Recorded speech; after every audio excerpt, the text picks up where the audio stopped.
Hey folks, Troy Dooley, the Beachside CEO, sitting here with Lance Baker, the architect, CEO, founder. What exactly do they call you? I mean, you got titles. You know, Troy, they call it depending on the day. I tell you, it's like, man, but you really are. You're the architect behind GameLoot Network. This started out long before your board members, your partners, and everybody was here. This was your, share a little bit, number one, share a little bit about your background, but then I want you to kind of share about how this whole adventure came about. Well, my background is, I have a little bit of a background in network marketing from the late 90s. Okay. But clear back to the days of when the internet first started. We got into e-commerce and member-based websites where you could provide physical content in a member-based password-protected section. So been involved in e-commerce in a lot of different industries. Not just from a development standpoint, but also from a marketing standpoint for a lot of years. Okay. That's naturally transitioned into mobile as mobile has really taken off here over the last few years.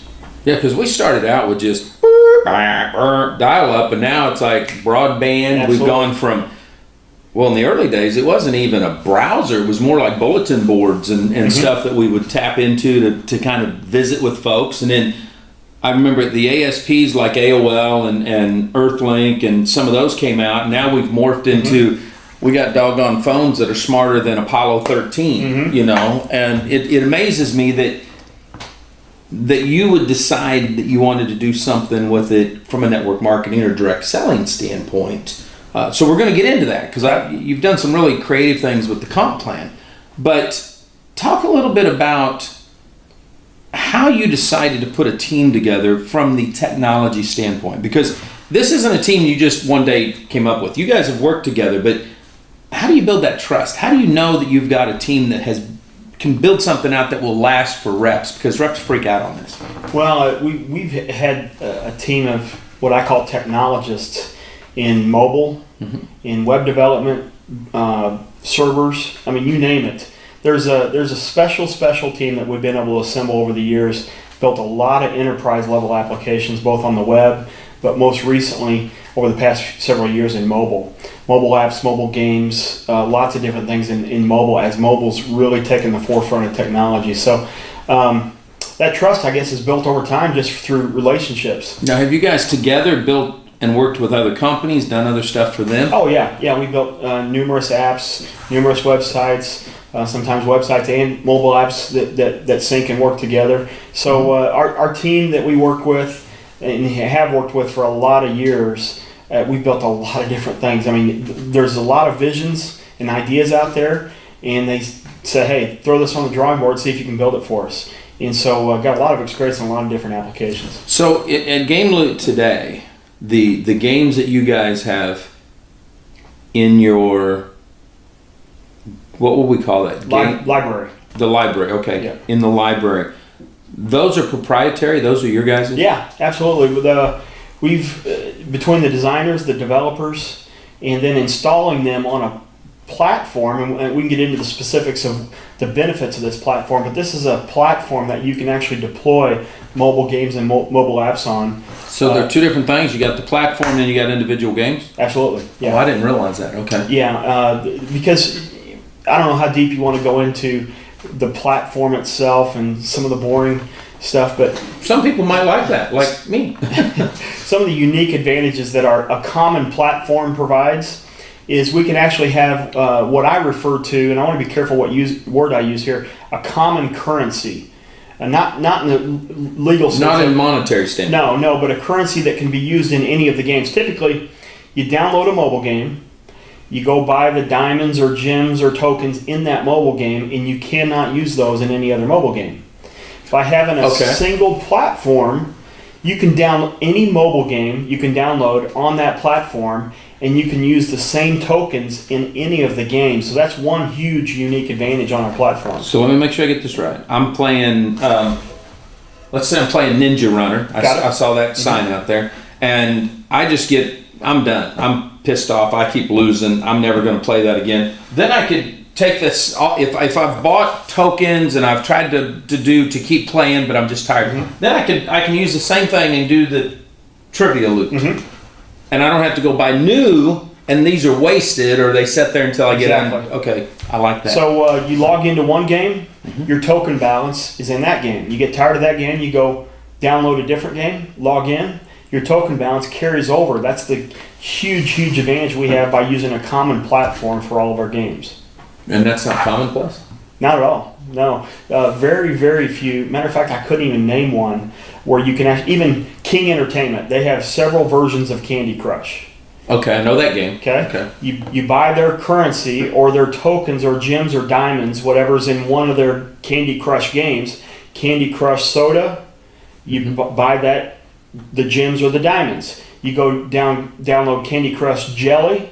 You got to buy them in there because your token or currency balance doesn't carry over even between those two games, which were developed by the same company. Okay, now see now that I don't play that, but Paige, my wife, does play some of these sometimes. Is when she's just chilling.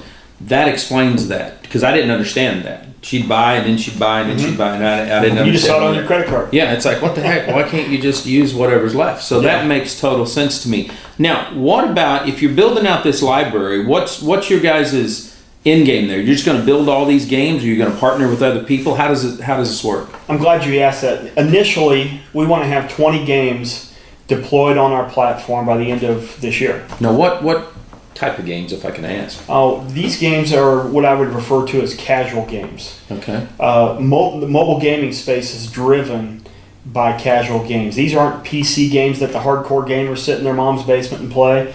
We're talking about time killers. People pull out their phone when they have a free 5 or 10 minutes, or they may want to de-stress or unwind. Sitting in an airport? Sitting in an airport, yeah. Okay. And they play a game to kill some time.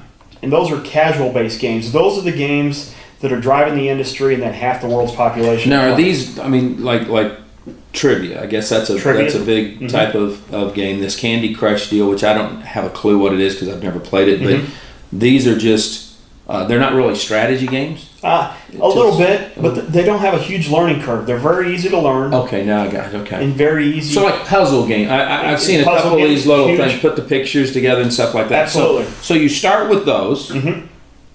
Then what? You're going to rank up after a while to a more robust game, I guess? Well, initially we want mass appeal games to get the players. Makes sense, okay. Now, some of the more difficult games to learn are games that hardcore gamers play.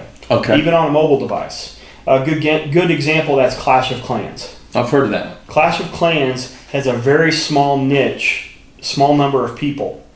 But those people spend hours and hours and hours playing that game, and they spend a lot of money in that game, and that's why it's one of the top earners on the app stores.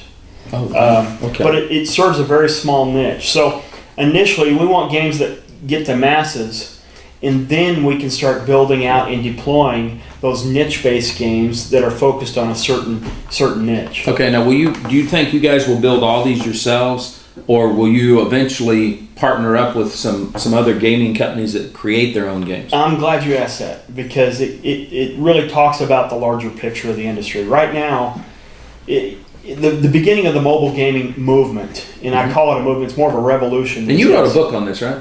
GameLoot. Okay, I thought you'd reminded me of that. Okay.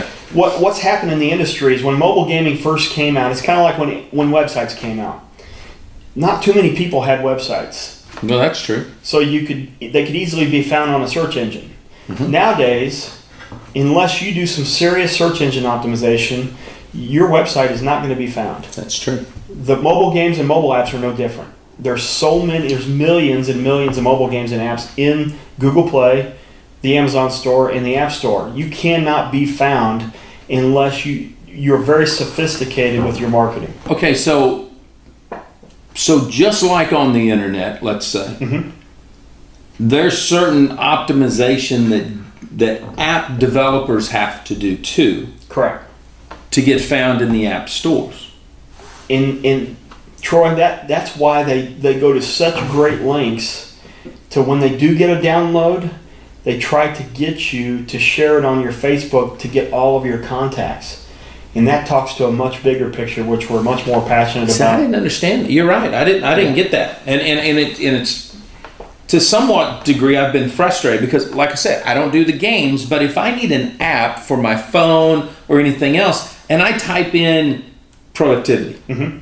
I'm sitting there thinking, how the Sam Hill am I supposed to know which one of these is, you know, whether I should go with a free app or a paid app, or how do I know? With that, I mean, I always open it up and look at the comments, but I'm a cynic, you know that. Sure. So it's like, well, these just, did they pay this dude to say that? Or, you know, and I don't, so it's interesting that it's all kind of like websites. I had no clue of that. So here's what's going to happen in the future. Initially, we're going to build our own games, and we're going to have 20 of those by the end of this year. But our model is moving to, and we're going to start this next year, maybe even by the last quarter of this year, is we're going to take these game developers, and there's tens of thousands of these game developers that develop great games. But what they can't do is find the marketing budgets, millions of dollars required to get the number of downloads to be able to monetize their app and actually make money using those games. It's not, if you build it, they will come. It's not that way anymore. It was in the beginning, and those, you know, Flappy Bird is a great example. A kid out of Vietnam built that game, and he deployed it on the Apple Store only, but it was way before there was millions of games and apps. And he ended up getting lucky. A few people played it, they tweeted about it, they shared it, and it went viral. Those days are gone. You cannot make a game go viral without doing the right things in the right order. Okay, so at that moment, and this may be proprietary and you can't share it, and that's fine, but if I think I understand and where you're going with this, you will have a platform with potentially hundreds of thousands or even millions of gamers. And at that time, part of the business model will be, if you've got a game and you want to pay, if it hits our standard, you can be on our platform, or will you just partner with them in a JV deal? Or no, I view GameLoot Network as a music publisher. Okay. So they've got a great mobile game. We've got a platform. Why don't we publish your mobile game to our users, and we'll pay you a royalty? Dude, that's like freaking wise. So I mean, that blows my mind. It's a music publishing model. So Wow. our users can get great games, great user experiences. Mobile game developers no longer have to spend millions of dollars to get customers, and we solve both problems on the user side and the developer side. See, I like that, and I think that's one thing that I've always seen. I mean, we've been at this almost 15 months, I think. So there's been a lot of tweaking, a lot of changing. I've watched you guys from a technology build make tweaks, have to change things. It's been interesting because I've been able to watch the learning curve and the production curve with different platforms. So you'd get things going good on the Google store, but then you're over here and your team's trying to focus in on the Apple store. And it's like, wow, there's a lot of moving parts. I don't think everybody realizes. Not at all. There's a tremendous amount of moving parts. Yeah, because you guys aren't you're a native app. You're not a web-based download. And, not at all. You know, I mean, this is a full-blown deal on it. And I don't want you to get into specifics, but I'm assuming this didn't cost you $1,000 to put this app together. Our investors wish that were the case. Yeah, I met one of them earlier. So, but here's why our investors really fell in love with our business model. Not because that we were the only ones in the mobile gaming space doing what we're doing in the way that we're doing it, but they look closer at dollars and cents. What are the chances you have of succeeding before you burn through all my money? Yep. Okay, so here's the huge advantage that attracted all of them. The huge advantage we have is that team I told you about that we've worked with for years of senior developers, mobile game developers, web developers, all kinds of And talent. these guys work exclusively for you? They do. Okay. Team of 30 guys. And actually, they work on other projects as well, which was another advantage for us because they could work on other projects.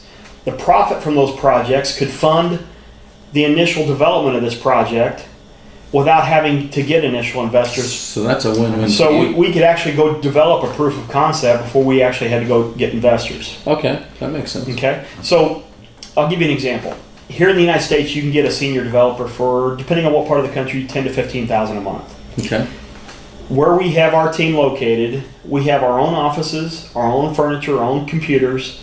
We staff those offices with guys, and we can staff that for 1/5 or 1/6 of what we can pay a guy here in the United States. And because you guys have got other little projects that you're doing for other clients, that's outside of the GameLoot deal. Correct. you guys are able to help self-fund what you're doing. That's unique. So most of our development is already done. Now it's just focusing on mobile game development in deployment. And making each of the individual games. Exactly. Okay, I got you on that one. That's freaking beautiful. Right? Investors loved it because they said, hey, you're not going to have to go out and spend millions on developers before you even know if the concept works. Well, I think that's the deal. And I think it's important that people realize, okay, that it takes an investment. I mean, you guys aren't just, hey, let's go launch a company. I mean, you've put some time and energy and effort. Your investors are successful businessmen and women. I mean, they're people that have been in other verticals, done other things, realize that it's a risk because it's a startup, but the proof of concept is solid. And what you guys have done is solid.